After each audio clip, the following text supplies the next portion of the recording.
my pleasure to welcome all of you to today's seminar, Nota Amor da Control. De maneira como mencionamos, nós temos uma série de seminários esse man aqui, titulados Nota Amor da Control. Nós start esse seminário aqui para grupo de advogados que está especializado em família-recht. E nós nota que ainda tem de advogados que também uma frustração muito grande para o que trata de defesa para o cliente que está eigenlijk slachtoffer, vítima de controle coercivo. Nós temos também uma sessão junto com os Keiten Partners, que partners que diretamente deal com o cliente que está passador de controle coercivo aqui, que está voordeiraad, bureau sostenemi, plan de maior.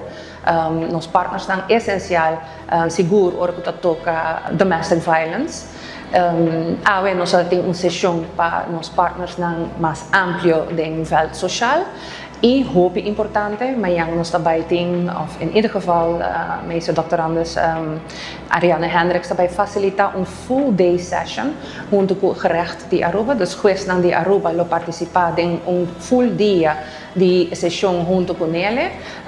E juez de Corsau também pode invitar para participar. Tem algum que viaja em Aruba para participar e outro não lo join via live feed.